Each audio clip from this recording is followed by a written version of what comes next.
1870. Ahora bien, ese crecimiento de la esclavitud fue de la mano al mismo tiempo con una especialización del territorio de los Estados Unidos, ¿sí?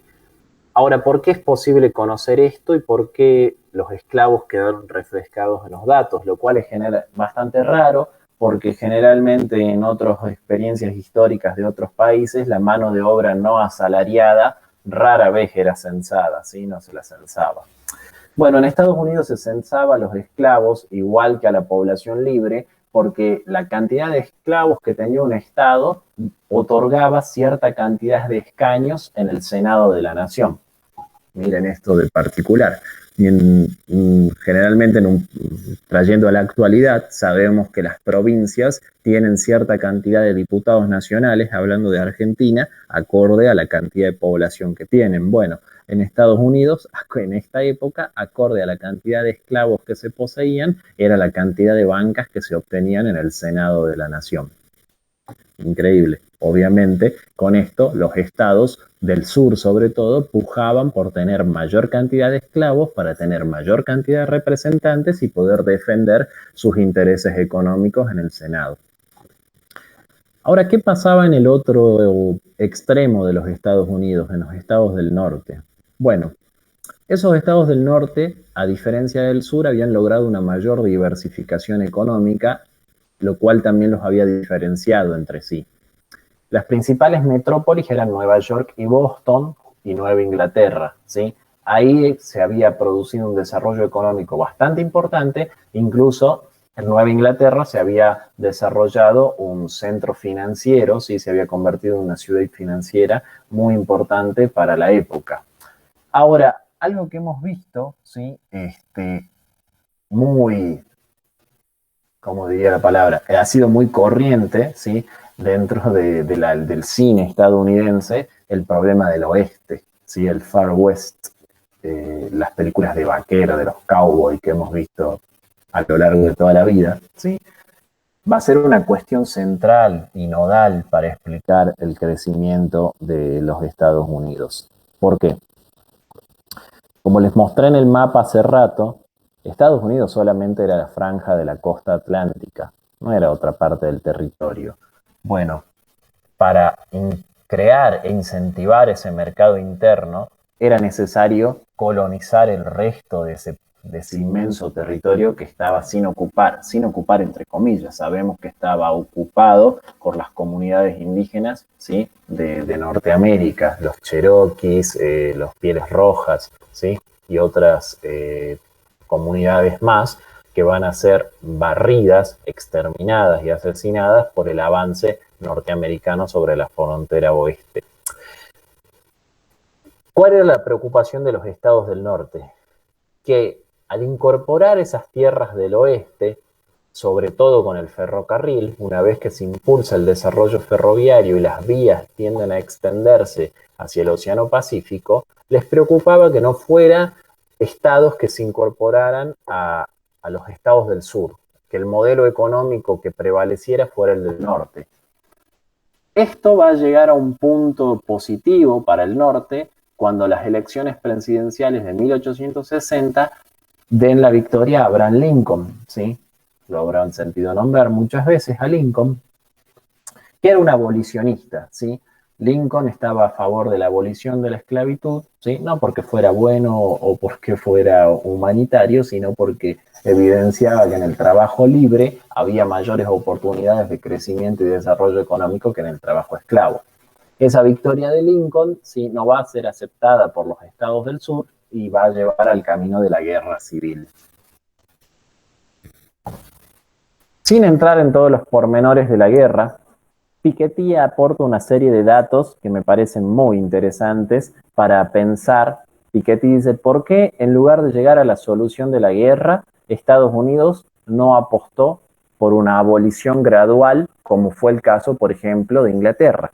Inglaterra, ¿sí? abolió la esclavitud, ¿sí? en la década de 1830, a través, ¿sí? de una serie de mecanismos que Piketty dice terminaron recayendo sobre los contribuyentes. El Estado inglés no es subsidió la palabra, perdón, no me sale, indemnizó, sí, perdón, a los propietarios esclavistas, sí, con una serie de incentivos económicos que terminaron recayendo en la población a través de los impuestos indirectos, ¿sí? La población fue recargada con impuestos en los cuales fueron a derivar a las subvenciones que se le pagaron a los antiguos dueños de esclavos. Bueno, ¿por qué esa solución no era posible en Estados Unidos?, dice Piketty. Principalmente porque los esclavos eran un activo muy rentable, ¿sí?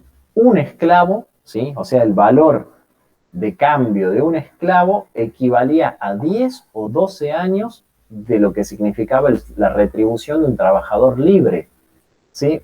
En términos actuales, para que nos demos una idea, Piketty nos brinda un cálculo que él realiza bastante pormenorizado de la cuestión, en donde dice que un esclavo equivaldría a 30.000 euros anuales, ¿sí? Cuando 2.500 euros es el salario mensual que tiene un trabajador tipo en cualquier país de Europa, ¿sí? O sea, hagan la cuenta. ¿Cuántos meses se necesitaría para pagar el trabajo de un esclavo? ¿Sí? 2.500 euros por mes frente a 30.000 euros que valdría el trabajo de un esclavo. Es una proporción enorme, ¿sí? Enorme la proporción de diferencia. En ese sentido, dice Piketty, pagar una compensación económica a los propietarios esclavistas por la abolición, como les dije que fue el caso de Inglaterra, hubiera significado que el 250% de la renta total que producía en 1860 los Estados Unidos fuera consumida por esa subvención. Totalmente imposible. Y si a eso lo comparamos con el gasto total que significó la guerra, ¿sí?, que fueron 2.300 millones de dólares, incluso esos 2.300 millones de dólares que costó la guerra significaban el 30% de la renta nacional frente al 250% que hubiera significado pagarles a los esclavistas. ¿Qué es lo que quiere decir con esto? Que el único camino posible era la guerra, ¿sí? No había otra vuelta, no había otra forma de solucionar el conflicto, porque fíjense la enorme erogación económica que tendría que haber realizado el Estado estadounidense, valga la redundancia, que se estaba conformando para compensar a los propietarios de esclavos. Era totalmente irracional y totalmente imposible. Si la guerra era más barata, obviamente los capitalistas del norte de los Estados Unidos prefirieron la guerra antes de la compensación. Bien,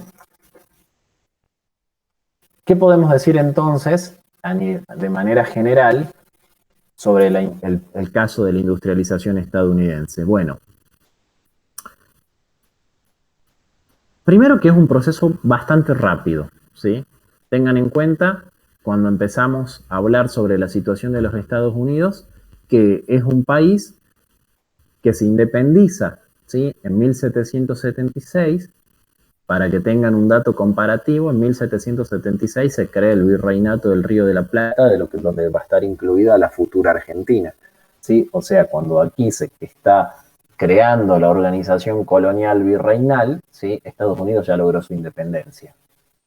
Hay un punto de partida, si quieren, cronológico, mucho más antiguo, pero eso solo no bastaría para explicar por qué el desarrollo estadounidense logró ser tan superior al resto de las colonias americanas, partiendo del hecho de que todos los actuales países de América fueron colonias. Bueno, la respuesta no estaría únicamente en la temprana independencia estadounidense, sino que la respuesta estaría sobre todo en el rápido desarrollo económico que logra los estados del norte y en el resultado de la guerra, ¿sí? Si no se hubiese producido la guerra civil estadounidense, no se hubiese llegado, ¿sí?, al nivel de desarrollo económico que alcanzan los Estados Unidos en el siglo XX y sobre todo con posterioridad a la Primera Guerra Mundial, ¿sí? ¿Era posible otro camino que no hubiese sido la guerra civil? Muy poco probable por estos mismos datos que estamos viendo en el Power, ¿sí?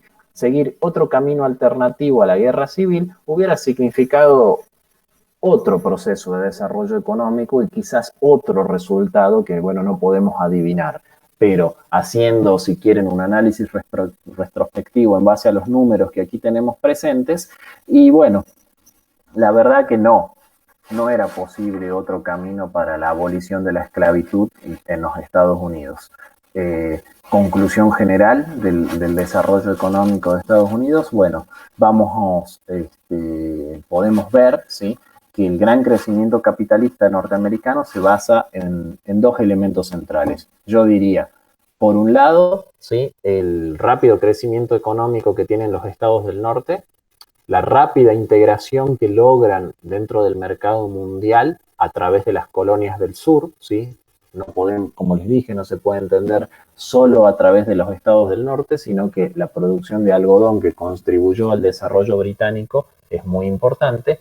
Y por otro lado, ¿sí?, a una rápida guerra que se soluciona dentro de todo rápidamente y que tiene un bajo costo material que habilita a que en un periodo bastante inmediato la recuperación económica sea bastante rápida y al mismo tiempo logre niveles de desarrollo de renta per cápita muy superiores a los que se habían logrado hasta ese momento previo a la guerra civil. Esa sería, digamos, sería el secreto, si se quieren, del desarrollo económico estadounidense. ¿Alguna duda? ¿Alguna opinión hasta aquí?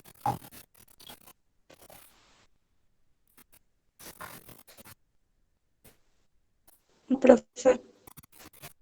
¿Estamos claros? ¿Sí?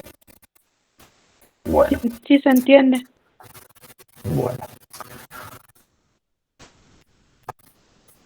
Ahora veamos el otro caso, el caso soviético. Veamos.